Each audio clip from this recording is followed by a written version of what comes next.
Again, this does have two different approaches. Like the last one, I will show you a classical. I may ask one homework question to ask you to do classical, but ultimately on tested quizzes, I will only ask for the p-value. So, just like with the other one, I'll show you the classical, but that's not what I'm going to be assessing. The requirements, just like when we were dealing with the mean.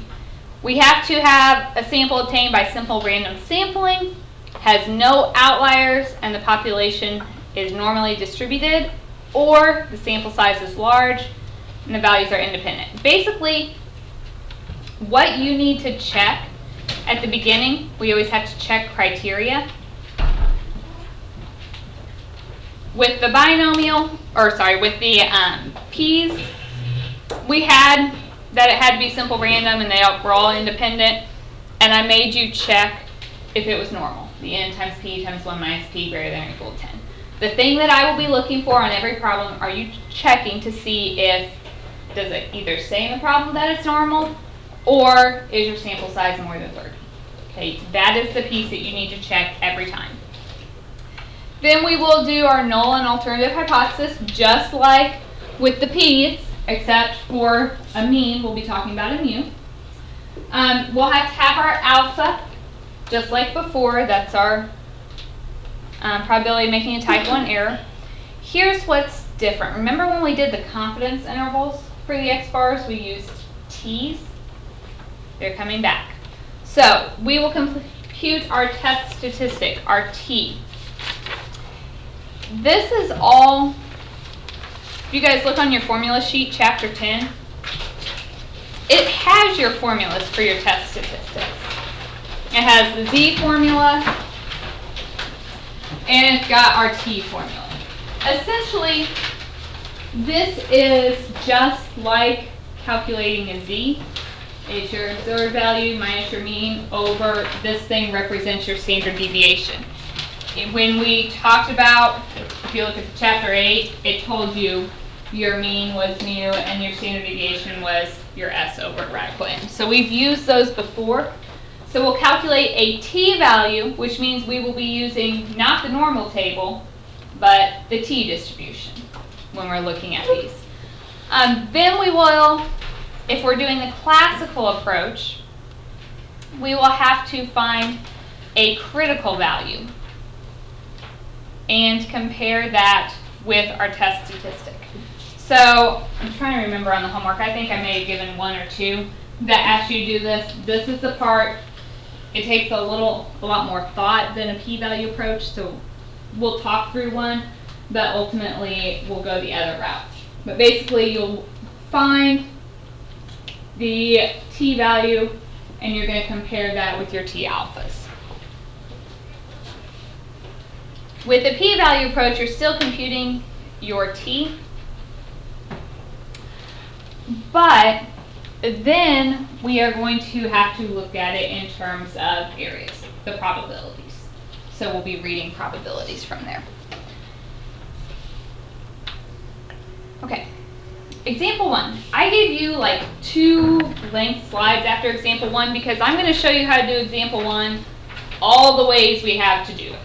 Okay, and then moving forward, we will just do it one way. Assume the resting metabolic rate of healthy males in complete silence is 5,710 kilojoules per day.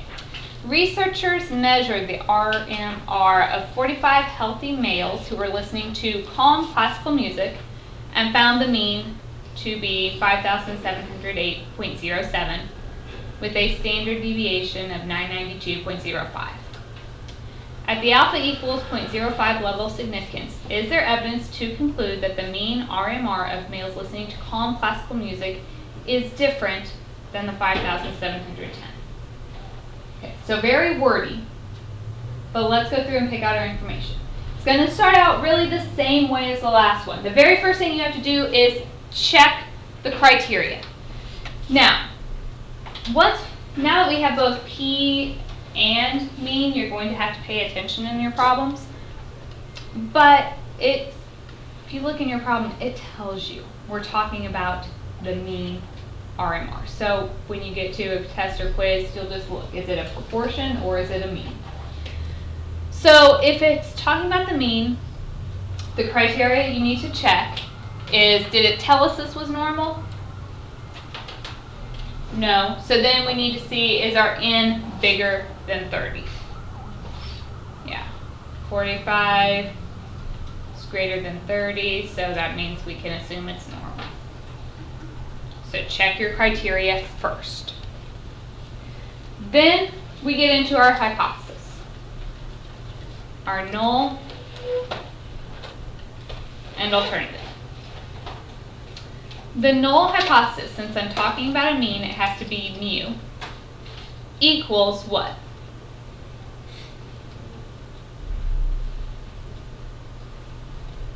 What did they think it was at the beginning? What are we comparing it to? What's our baseline? 570.8.07. That's what they observed in their study. Yeah, this is what we are assuming to be true, 5710. Our alternative, I want to know, is it different? So that would be not equal. Okay, so just like last night's, check your criteria, do your hypothesis. Now, we are going to have to compute our t statistics. So we need a few things. What is my x bar in this problem? The sample mean.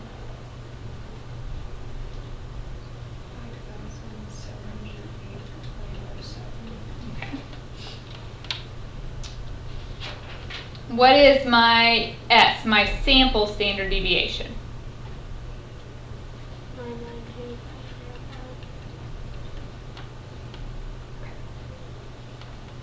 So now we're going to find our t. T is your sample mean minus your true mean, which was the 5710, divided by the standard deviation. The formula that your book gives has you do it all at once. Usually we kind of calculated that out to the side, so if you would prefer to calculate it before, you can. The standard deviation we're going to use is S over the square root of n.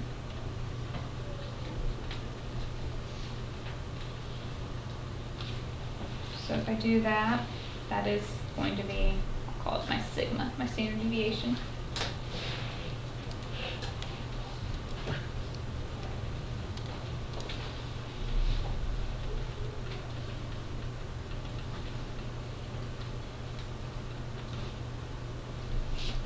So I get 147.8861, so that's what we divide by.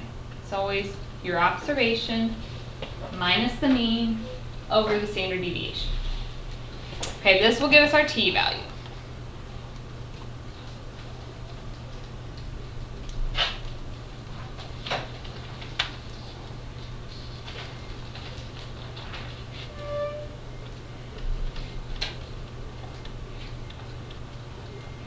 So I get negative 0.013. That's the same no matter which approach you're taking. That's your starting point. Now let's talk about the different ways of doing it. If you go with the classical approach, which, I'll say it again, I may put 1 or 2 on the homework, but I will not do classical on test or quiz. Okay?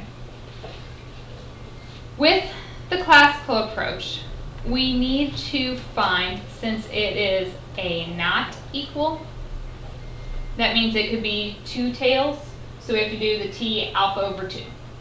If it's just a 1 tails, you do t alpha. But 2 tails, we have to split it up. So my t alpha over 2, what was alpha?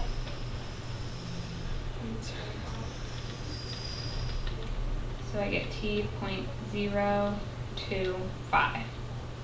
Now remember, on the t, you have to know your degrees of freedom to look it up. How many degrees of freedom do we have?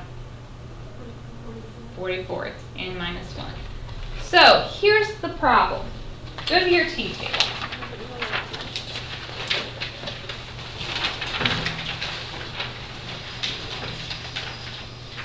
Okay, do we have a .025 column? Yes. Do I have 44 degrees of freedom? No. We have to go with the closest we can, which would be 40. Now, that means our answer is not going to be exact, but it's in the ballpark. So if you match those up, we get, okay.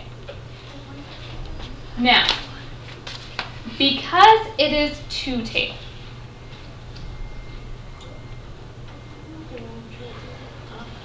the T distribution gives you the area to the right. Basically, you found that if your T is .021, the area right here is .025. But we divided our alpha in two because we had a two-tailed test. This one down here has to also be .025 because of that not equal, because it's a two-tailed test. So what would this T value be down here? Okay, so here's the downfall of the classical approach. You can't just read the T from the table and be done.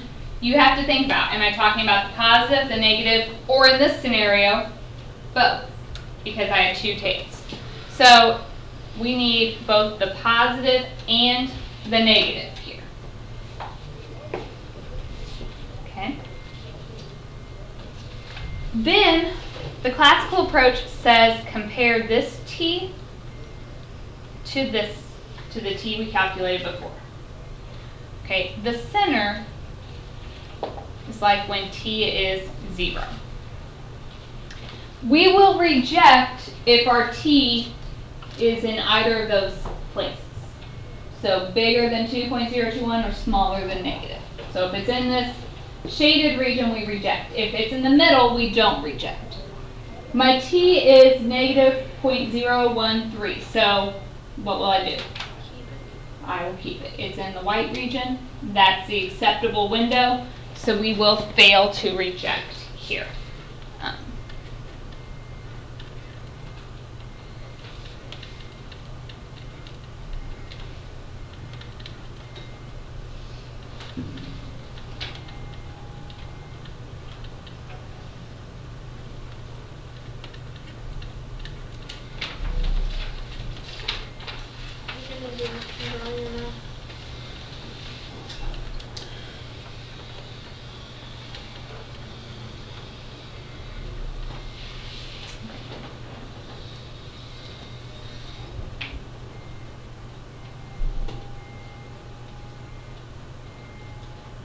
So with the classical approach, you're going to have to look at it. If my null hypothesis had been T is, or the mean is greater than, you would not have divided by 2 because it would be a one side. You would get your T value, and the T distribution does tell you the greater than. So that would be what you use. If it asked for less than, you would do the negative of whatever you found. And since it was two-tailed, we had to do both positive and negative. Okay, so there is that, with the classical, there is that piece that you actually have to interpret. You can't just read the T value and be done. You have to think, is it positive, negative, or both here? Now, let's talk about the P value. The P value says we are going to actually find the probability of this occurring. So we have already found, what did I get my T to be on the last slide? The negative 0.013, was that it? Mm-hmm. Okay.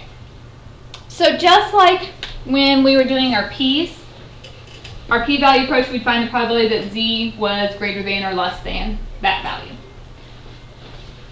Because I have a two-tailed approach. Okay, so here's my T.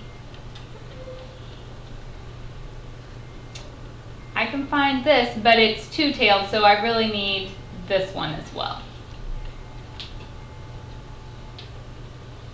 Now, we have to decide which one we actually want to look up in the table. When it was normal, we always looked up the one on the left, because the normal table gives you the area to the left. But the P table, if you look at it, it's telling you the area to the right. So what I'm going to find is the probability that T is greater than. And then since I have two of those, they're symmetric, I just need to take that times 2. Okay? And again, that's because it's a two-tailed test. Now, again, we have a downside. We are looking for the T. So this is, we're looking for our probability. This is the number inside the table. So we need, how do I want to phrase this? The area closest to 0.013 in the table with 44 degrees of freedom. Now, huge downside of that. Looking at your table, I have a 40 degrees of freedom row. I don't have 44, so already I'm limited. Now you are just looking at that row. If I'm looking at 0.013, what's the closest I can get? 0.681 is the closest this table even shows me. Did you guys all see that? It's not very close. Now if I was looking for like a 0.7, it wouldn't be as far off. But I'm looking for 0.013. So we are pretty limited here. We are going to ballpark it as close as we can. So the closest we can do is that 0.681. So go up to the top. What is that area? Times 2, and we get 0.5. Now, we know that's horribly wrong, but it's the best this table would do. Just like before with the p-value, now you're just going to compare that to your alpha. If it's smaller than alpha, you reject. If it's bigger than alpha, you fail to reject. Since 0.5 is bigger than the alpha of 0.05, we fail to reject our null.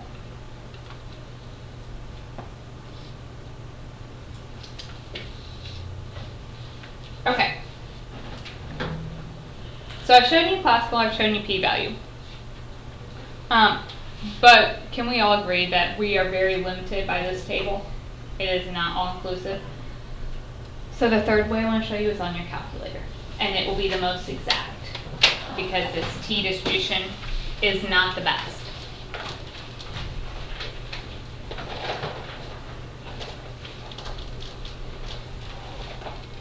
Okay. Everybody have a calculator? You are going to go to Stat, Tests. Okay, the last one we were talking about the p-value, so we did a one proportion z-test. What do you think we're looking for this time? T-test, number 2, the t-test. Okay.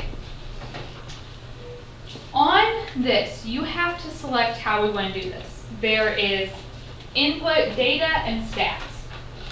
Sometimes I might just give you a table of values and we'll enter it in our L1 and ask it to calculate it from that table. This one, I don't have the raw data, so I'm going to select stats.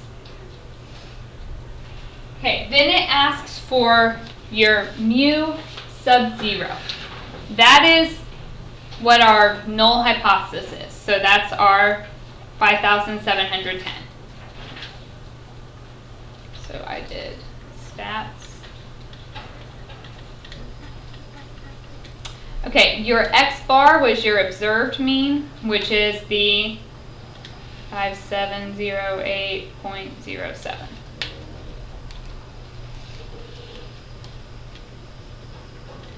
Your S sub x standard deviation was 992.05. How do you know whether to do the standard deviation or like the standard deviation of your calculator will go ahead and calculate the new one for you. So it's just asking for the standard deviation of x itself, not for x bar. Your n, how many people were we looking at here? Okay, the test we were doing, and we don't want a picture, we want to calculate. Okay, and it tells me my t is negative 0.013, which we got, but our p is 0.9896. What do you notice about that? Is that close to what we found when we did it by hand? No. I mean, it's going to lead us to the same conclusion. We reject, because this is most definitely not smaller than 5%. But it is much, much larger because our table, we had to use 0.68 to get close to 0.013. We were really off. So most of these, I am going to just use the calculator because it is way more exact than the table that we have. But no matter what way you do it, you should end up. You should get the same conclusion, yes. It may just not be as. Yeah, your P will be a little, yeah. But as long as I know how you're getting there, you should get the same conclusion. All right. Let's do another one. I'm going to do it both. I'll do it by hand and on the calculator, but just with the P values this time, not the whole thing. Okay. According to the United States Mint, quarters weigh 5.67 grams. A researcher is interested in determining whether the state quarters have a weight that is different from the 5.67 grams. He randomly selects 18 state quarters, weighs them, and obtains the following data. At the alpha equals 0.05 level of significance, is there evidence to conclude that the state quarters have a weight different than 5.67 grams? Okay. So my conditions, I left out. I meant to tell you that this was normal. I left out that sentence. We don't have 30 or more, do we? No. I meant to say it is normally distributed with a weight. Because without that, if I didn't tell you, you wouldn't be able to do this. Okay, so this is normally distributed. I'm telling you. I'm going to do it without it being normal, just like the other ones. Yeah.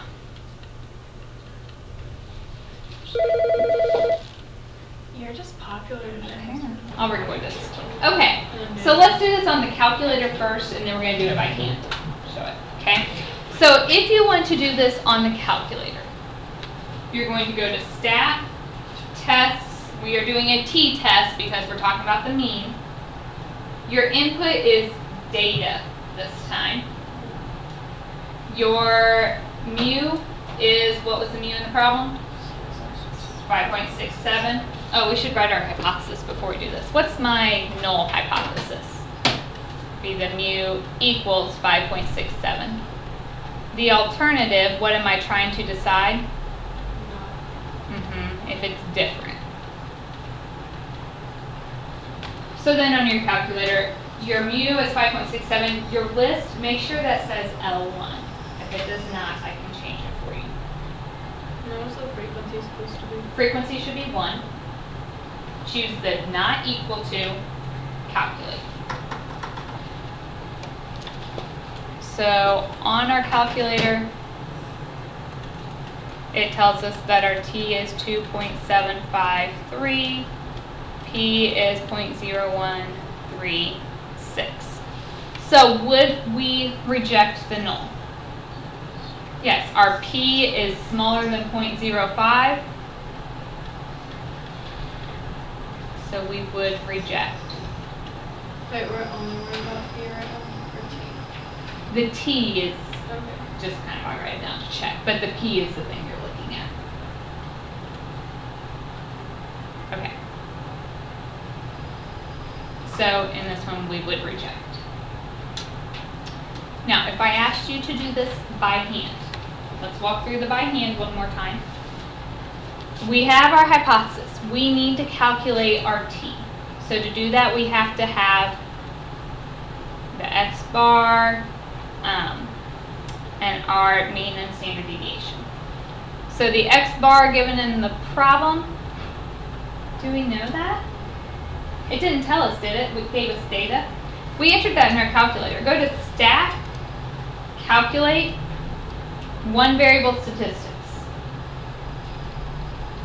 And then you should be able to... X bar 5.702.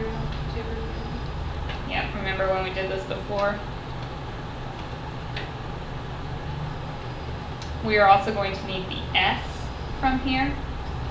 The S of X in this is 0.04965. Did everybody get that? So if I give you the raw data, regardless, you're going to put it in your calculator at least to get the mean and standard deviation. So now, for calculating, we will use the 5.67 for our mu. The standard deviation, we do this standard deviation divided by the square root of n, which was 18.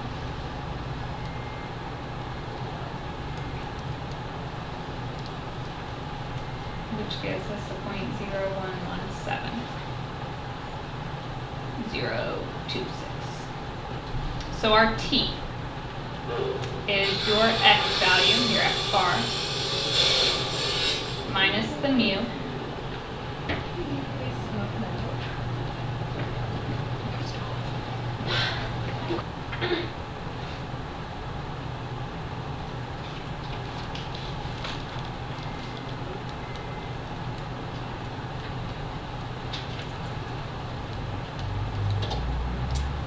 If I do that, I get my t to be 2.75. So now, since we're doing this with the p-value approach, you have to think about this one was a not equal to again. So talking about a 2.75, we're looking for these probabilities, but we would also have to do a negative 2.75. The easiest way to do that is just 2 times the probability that it is greater. So we have to do that every time, even if it's not 2-tail? No, this one is 2-tail. It's not equal? If it wasn't 2-tail, you would not have to multiply by 2. Okay, so now we are going to read this from the calculator. How many degrees of freedom do we have? 17. Okay, so everybody go to your t table. Let's make sure we can read this. So we know this is not the best way, and we're probably going to do all of these on the calculator because it's not that accurate. We do have a row for 17. I am looking for the closest I can get to 2.75 on that row. So 2.75 falls, yeah, it falls in between the what? 2. Okay, everybody find that? So now we need really just which one's closest, which would be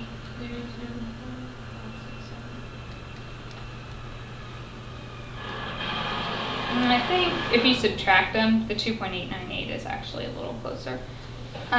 If you go to that then, reading up at the top, what's the probability there? 0.005. If you take that times 2, you get 0.01. Is that less than 0.5? Or sorry, less than 0.05? So we still reject. Okay, so this method's not great because we're estimating. The calculator is better for this one because it is much, much more accurate.